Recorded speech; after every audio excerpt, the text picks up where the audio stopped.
Okay, dude. We want.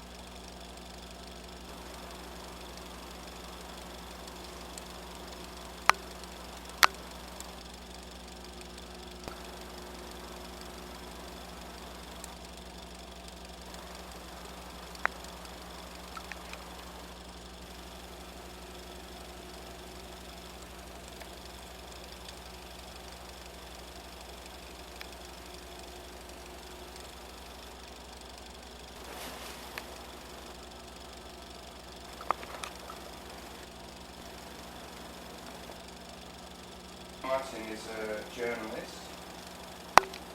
I don't know what your political affiliations are. At the moment, I'm just a little bit like a self-government sort of thing.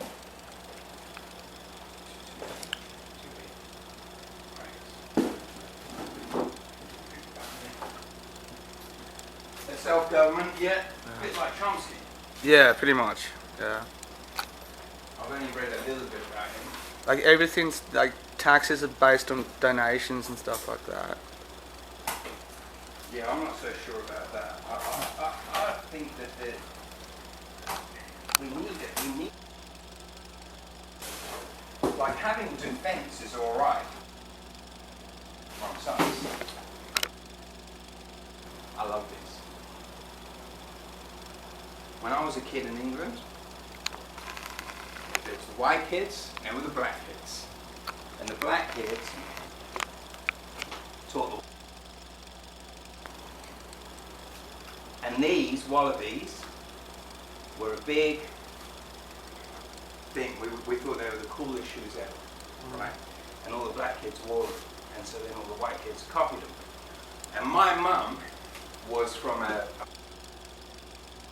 and she dressed me like a white boy. Yeah. Which really sucks. Alright, so I got my chief shoes and say, how is it that you get... Alright, a libertarian, yeah. So libertarian is self-government? Yeah. Decentralised? Local? Yeah. Not the stupid way of... Yeah, pretty much, yeah. But we're self-governed. Humility is morals and That's ethic, it. We're yeah. responsible. Yeah. We're accountable. Yeah. Yeah. I mean, I think you see how the indigenous have, they don't have police, they have people who go out to the community. So if you see drunk people, they don't go and kick their ass and put them in a cell. They look at it and say, do you need some help? Can we take you home, give you some water? And it's about caring for that individual. Rather than, I saw 7 police officers around one drunk old man. Their guns, they've got gloves on, as though this guy is an imminent threat and an imminent danger. It's like, and I walk past, I'm like, guys, it's one old man that's drunk. Why is there 7 police officers around one drunk old man? But the indigenous do it differently. They go out to the community, if they see someone drunk, they pick them up, come on. Right? It's much more loving and nurturing. Instead of this, we've got truncheons, pepper spray, big boots, a gun. There's 7 of us. We've got bulletproof vest, safety goggles on, radios, a big van, dogs. I mean, talk about fear, right? Anyhow. So I've just watched a guy called Peter Phillips, brilliant author, who spent about 10 years researching all of these billion-dollar and trillion-dollar interconnected transnational corporate elites, which has created a new class. And he's written a book called Who Rules the World? And it's called Giants, or it's called Giants, Who Rules the World? Abby Martin on the Empire Pod just did this interview with him. And I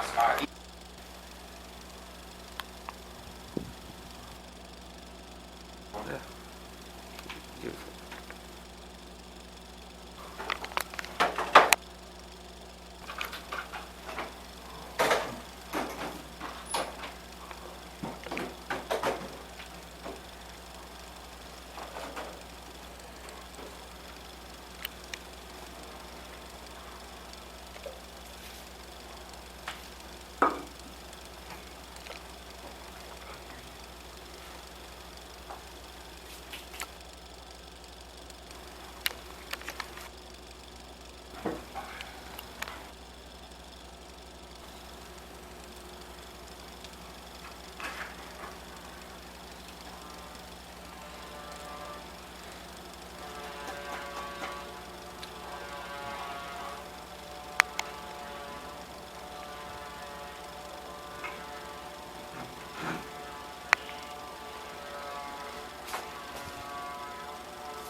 then, at night time, when he goes to bed, he asks me to read to him, and I'm normally reading something intensely political about racism and capitalism, so I read to him about racism and capitalism. I think he just likes my voice, and it helps him go to sleep. And he's got this thing where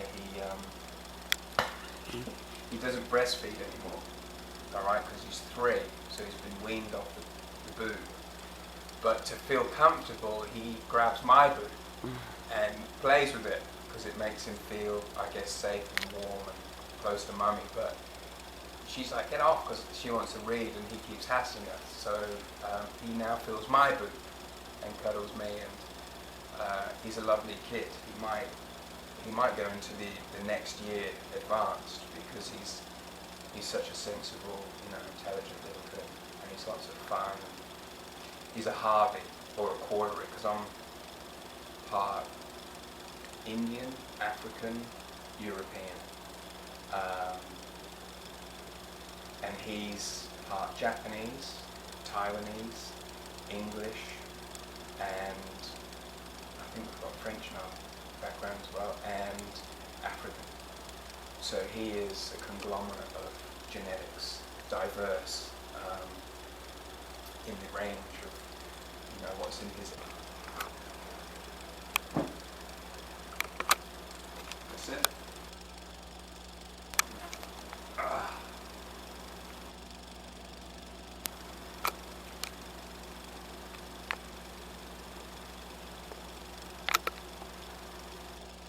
What's in his epigenetics is his DNA memory. So he's my wife is Taiwanese. She's into teaching kids and really showing me how not to be reactionary. So I'm constantly being trained not to be a reaction, which is a young modality, right? It's a European modality.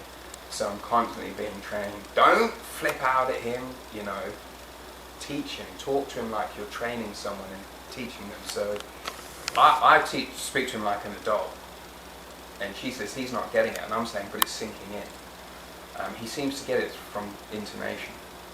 So that's sort of the daily routine at night time, and then he falls asleep and I continue reading and scanning Facebook for more knowledge on black people, because we've been lied so much. I try to read as much as I can, watch interviews and documentaries, and just learn. We're growing into ourselves as a species, and so much has been stolen from us, from my father's people, and even from white people. These elites steal from their own people and then talk about white supremacy and use it. But these elites are stealing from their own kind and then saying we're a supreme civilization. So that's what I do. I try and read every day and reach out to the First Nations, because really they're our royalty. We're on their land, so they ought to be regarded as, you don't go into a man's or a family's home, and screw it up and then blame the homeowner. You come into somebody's home respectfully. So yeah, I saw a woman, a woman.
do it? If you want, yeah. I'm just thinking one day.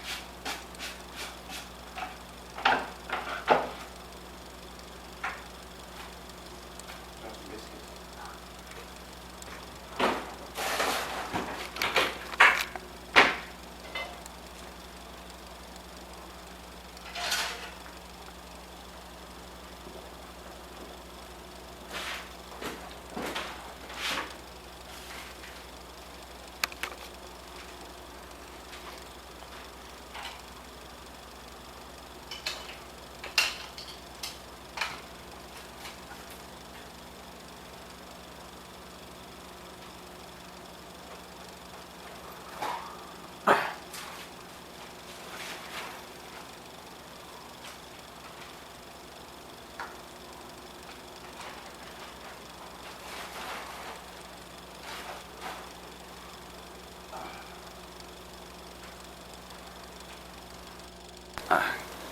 I'll keep going.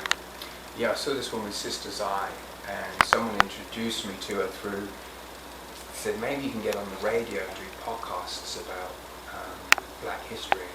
So this is a sort of homily to Sister's Eye, and she's a curator, and she just shares, she's very loving. I'm still reactionary, you see, I'm still pissed about everything I'm learning that wasn't told to us as African ancestry from that continent. We've just been told that we're animals. So she's very loving, and she shares this knowledge online through Facebook. So I'm learning through her, and then I'm sharing my academic, scholastic sort of side, you know.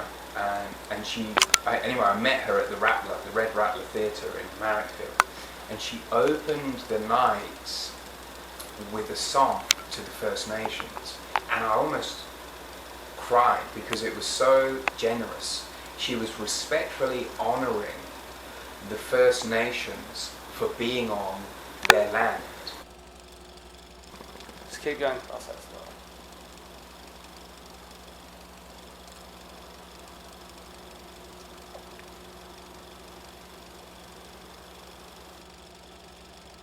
Yeah, so I'll just clean.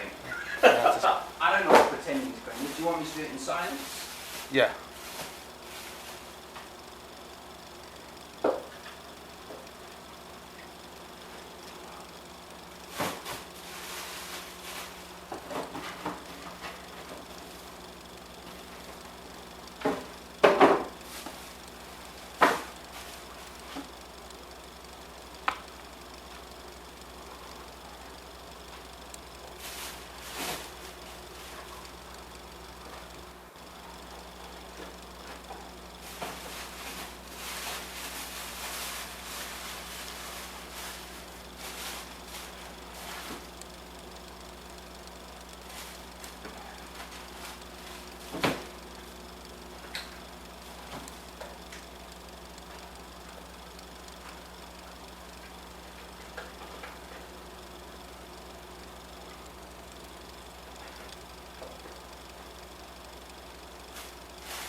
When you're ready. So my daily routine is I'm a chef.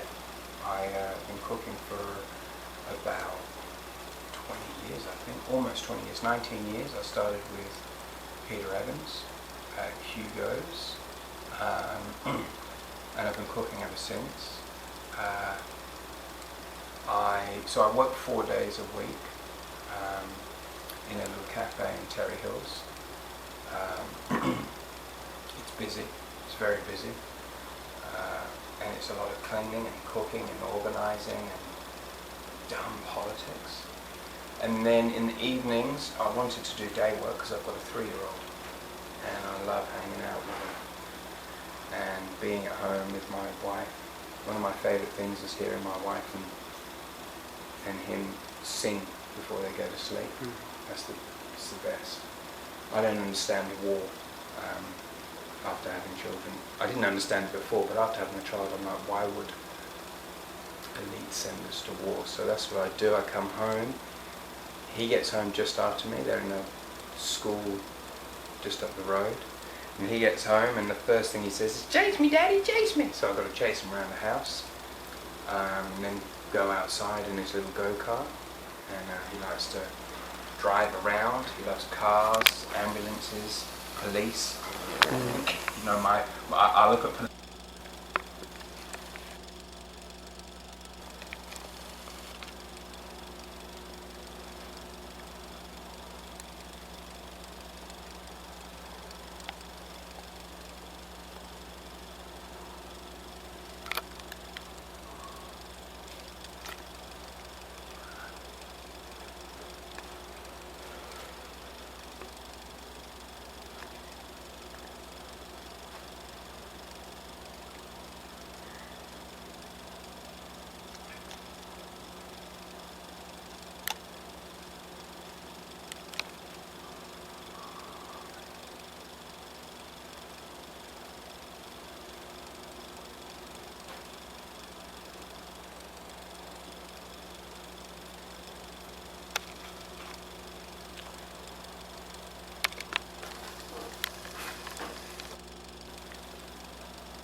What are your thoughts on meditation?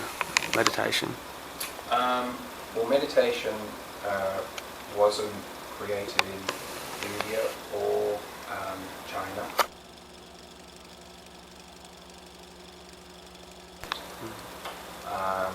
And there's what's called secret words or power words. I think it's haku. And the word is a frequency that aligns with the vibrancy of materiality. So we've got the traditional one, which is Om, which is the vibration for reality, is what they say. And Om, of course, is symbolic of omniscient, omnipresent. It's everything. The African system, the Kemetic systems, has a number of words, one being, or a phrase, Om Ham Kashan, which you say into your mind, which you say with your mind. And the African says, you've got to get this. You can hear the sound in your head, but there is no sound being created or generated. So the sound aligns with God, the Creator, and as you get cosmic consciousness, which is aligning your whole being with creativity.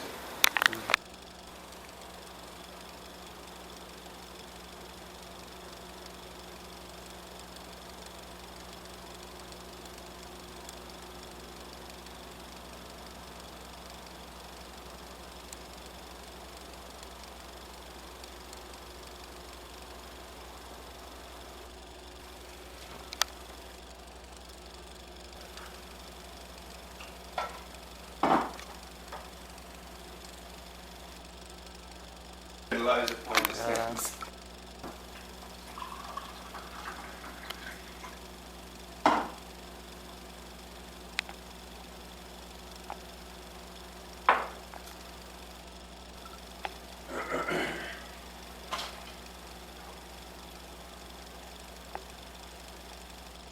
Okay. So this is this is the French laundry cookbook. And it's by chef of the century, Thomas Keller. And I got this book. I'm just going to walk over here, okay, sit down. I got this book. I didn't realise it was an unintentional theft. I was working for Peter Evans, and it was my first year as an apprentice. And I saw this book, and I looked, and I was like, oh my God, this food is amazing. And I said, can I borrow it to research and read? And it fell. I had it on like my underwear drawer, and it fell behind the underwear drawer, and I didn't know. So they said, you had the book last, and I was like, no, I bought it in. This other guy had it, I'm sure. And they were like, no, you had it. And I was like, no, I bought it in. And so I thought that I brought the book back, and then about 2 years later, when I was moving out of this apartment, I found it. And I was like, and I knew that he'd already rebought the book. And I was like, man, this guy must think I'm a thief. Anyway, it's the French laundry cookbook, and it's in a cafe. When you're ready. What do you want me to say? Foie gras or touchon, and Gewürz is basically duck liver, and you can only cook it to a particular temperature. Anything above 85 or 87, I think it melts. So if you poach it, it can't be above that for too long.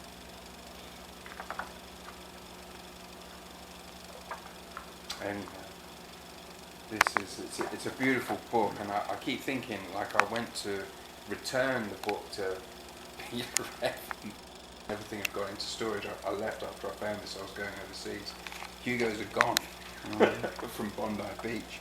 So I guess if he ever sees this, he'll look at me and think, you thief! I didn't steal it on purpose. It's completely unintentional. Arsehole cases in 2019. And they do this big thing, Peter Dutton and Christian Porter, saying, paedophilia's gone up. Quick, everybody, the paedophiles are coming. Can we have $78 million and we'll stop paedophilia? It's an international ring. So I wrote to Peter Dutton, I said, how does paedophilia compound like an interest rate on $78 million? Crack hasn't gone back to me. You know they're lying, so they can get more money, more of our taxes. Paedophiles are coming, ISIS are coming, Al-Qaeda's coming, the Chinese are now coming. Who else? There's ISIS, Al-Qaeda, paedophiles, the Chinese are coming, Iran's coming. Who's coming for us next? Someone's always coming. Alright, dude, what do you want me to do? So, Talk to me like that.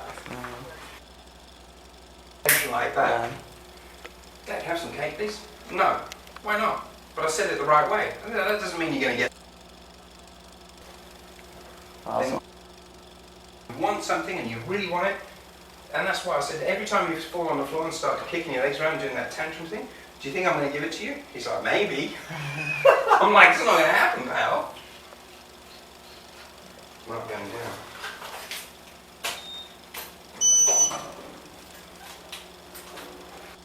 You've got potential to have one of those. It doesn't work. I went to write to work. this bike about 15 years ago. I went to ride to work and something happened. The wheel just stopped. Oh, now it's working again.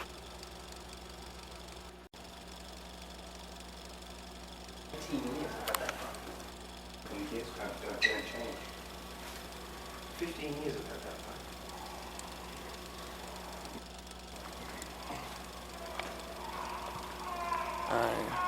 You want to show me around the car park? Yeah. Well, this is the car park. And it's very car parky. Well, I did something the other day. I was being really sneaky. Yeah. We've got this old bath thing for our son. And I put it behind there. Somehow the guy thinks this wall is his. So he's like, you can't put that there. So he took it out from here and put it there. I might put it back just to annoy him. Look at that bike. That bike looks really good. I bet it's worth thousands of dollars. Optic. Yeah, that seatbelt. That seat looks. There's a lot of Chinese there actually. Yeah. My son's part Taiwanese, who was a revolutionary that ran away from the revolution in China, and they used to have a real indigenous culture connected to the land like everywhere.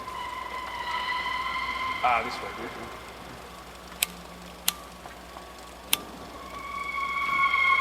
Nice, refreshing, watermelon, minted, strawberry cigarettes. Yeah. Right, I've got to check my postbox, do it. My Medicare card. Oh, it's not that big. Not beautiful.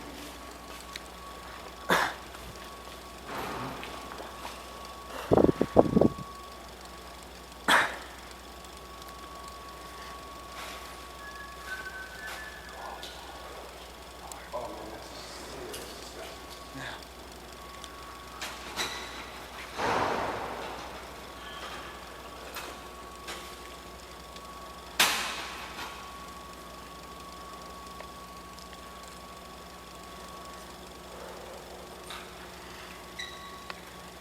Save us for an emergency. You will need us. Wow, that's pretty cynical, isn't it? Sewer surgeon. Blocks, drains, roofing, plumbing, pipe relining, waterproofing, hot heater. I don't think I'm going to need that.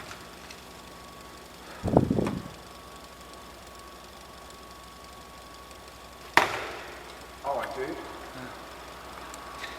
you get out this way? I think it may have stopped raining. So do you find that your relationships with people are based on them talking a lot and you talking not so much? Yeah, pretty much. What have you learned?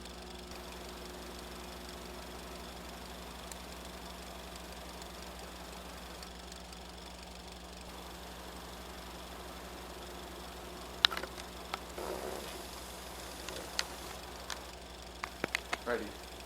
So music, one of the first music, when I was probably 5 or 6, my mum bought this very big stereo. My mum loved music. And she always used to say she loved black men because they weren't like white men. They loved dancing, music, and food, and they were fun. So Mum always loved black men, which of course that's what my father was.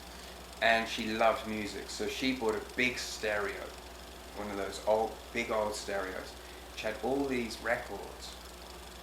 And one day, I must have been 6, I asked her if I could play records, and she said, yeah, go for it. So I went through her entire collection, I think probably over the space of the day, and listened with headphones on to all this music. And there were, I think, 2 that I can remember, the two tracks that stood out, and one was John Lennon, Imagine. And I remember seeing the video, and I thought he was quite magical, and his wife was quite magical, because it was Imagine and Woman.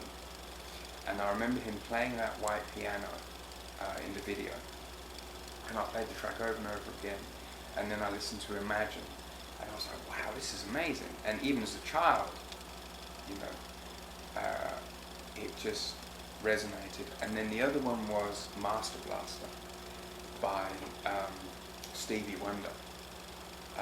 And Master Blaster, at that time, black kids in particular, later on started doing breakdancing in England. And so black kids would have these big Master Blasters, like in the movie Do the Right Thing. You see this big black man, teenager, with a huge stereo listening to electro crucial music. Anyhow, so Master Blaster, I listened to that and jamming, and so I was always listening to music. And then as I got old, because we were in a predominantly white area, of course, we listened to white music, and one of the albums that I loved and videos I watched was Pink Floyd's The Wall, which was a concept album, and I learned all the lyrics, but I didn't really understand what they meant, and that's the kind of album I'd like to produce, but in the genre of rap.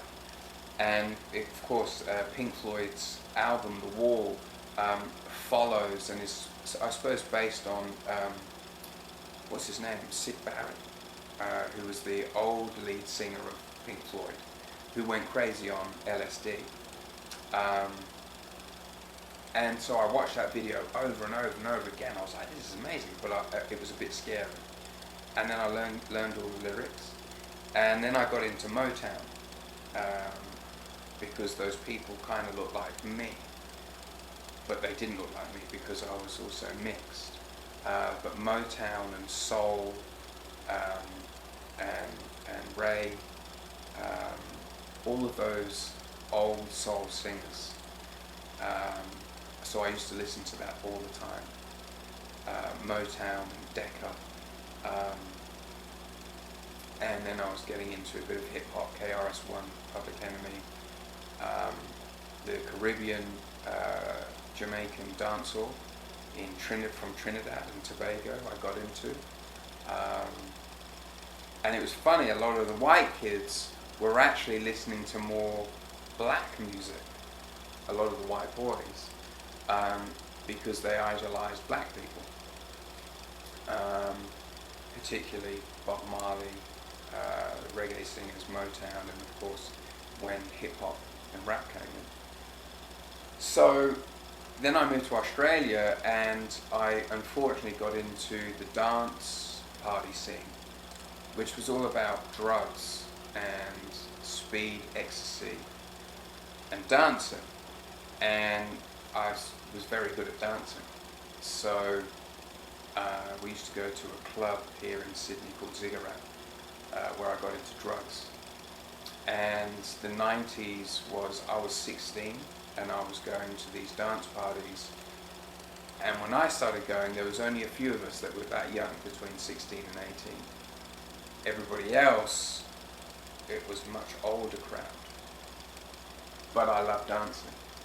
And there was many things I wanted to do as a child, but I wanted to be a dancer, a choreographer, a martial artist. I wanted to be a stuntman.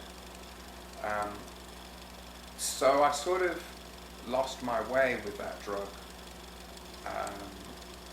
culture. And that drug culture is manufactured by elite hegemony, and it distracts us from real change. And I remember going to a dance party and having LSD and having this phenomenal insight where it was a dance party called Aztec, and it was at Homebush, and I had this these drugs, and in a moment everything changed.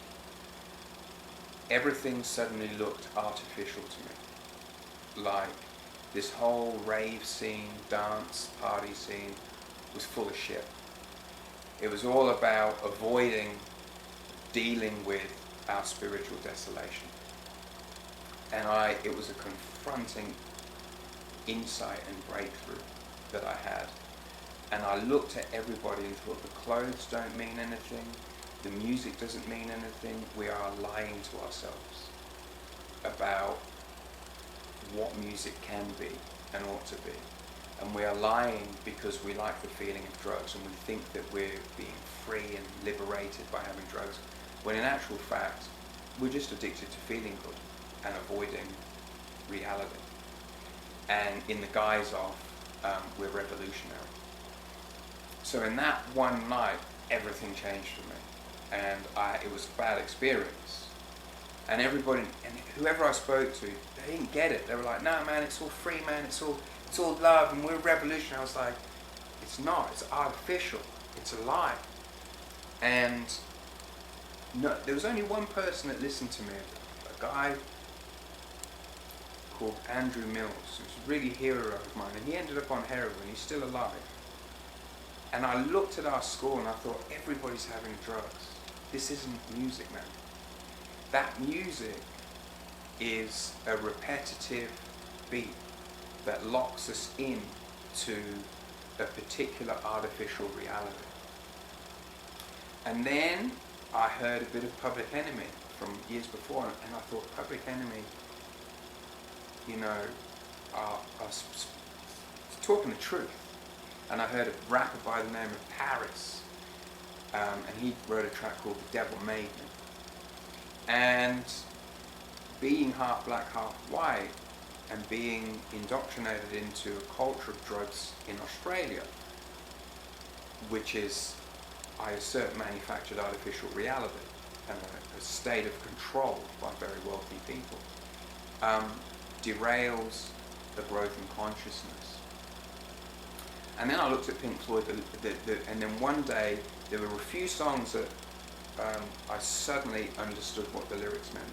All of those lyrics that I'd learnt off by heart in Pink Floyd's The Wall dropped, and I went, oh my God, I understand what fascism is, I understand how trauma can cause drug addiction, I understand how it generates a fascistic state of being. And I also understood for the first time, because I knew all the Queen songs. My sister always thought I was gay because I like Queen and David Bowie, but it was like, well, those are the music genres around me in a white community. And all of a sudden I understood, it was like a breakthrough.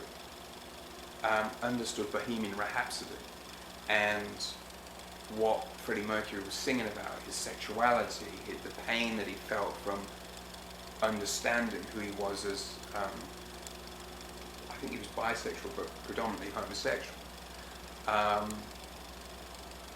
So those lyrics really sort of influenced me, and I decided, I'm not smart. I'm not elevating myself. So I went to university. Sure. So one of the movies that I'm a bit soppy, but there's some of the movies that I really like. I really loved when I first saw the movie with Jeffrey Archer, Basquiat, which is an artist, Jean-Michel Basquiat, who was this phenomenal artist that used to hang out with, bloody hell, what's his name from the, David Bowie plays him. Andy Warhol? Andy Warhol, yeah. So and Basquiat, his art, when you look at it, I remember seeing it, was just so, it was just great. And it was like, the problem is that he was like a positive role model, but he ended up on heroin. Somehow, a lot of our people end up on heroin or drugs or end up dead. But it was a movie that influenced me, and I loved his art. He'd have third eyes, and it was just Jeffrey Archer plays Basquiat phenomenally. That was a great movie for me. Pink Floyd's The Wall was a great movie for me. I used to like, the other thing is my sister was gay because I used to like movies that were musical. Gene Kelly and all of that.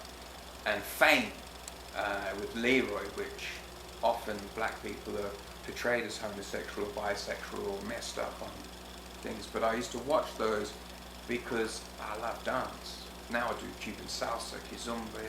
I can still do a bit of dubstep, popping, locking. I wanted to be a gymnast and a stuntman. It's all movement and vibrancy and frequency.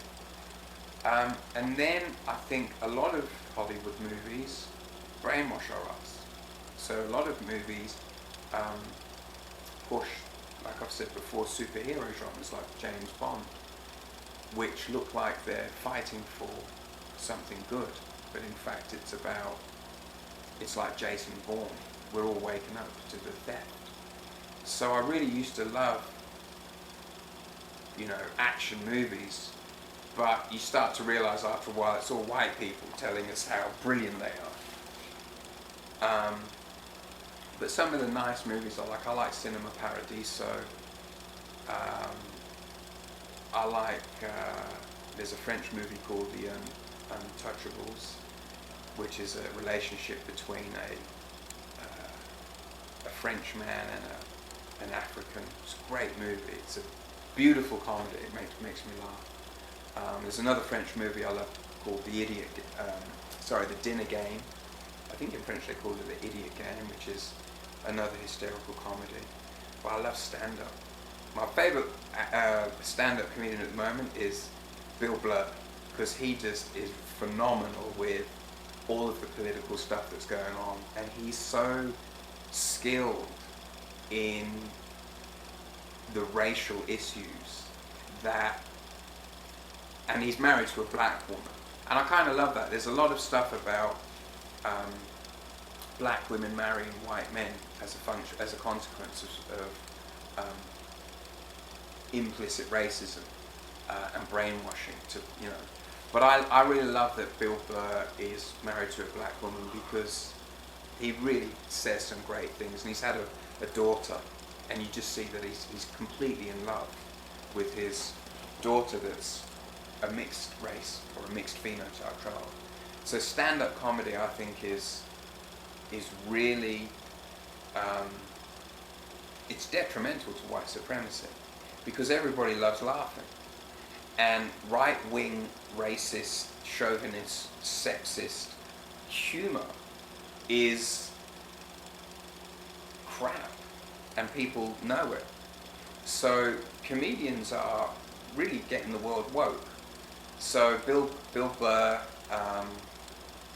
Chris Rock, the kings of comedy,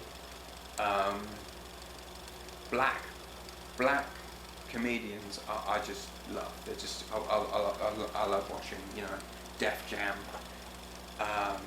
Dave Chappelle is revolutionary. These are the things that I really sort of love watching. But then I watch a lot of news, a lot of documentaries. I love Democracy Now!, Amy Goodman. Realnews.com I love, because we're getting information that's rarely manipulated, but is used to elevate humanity.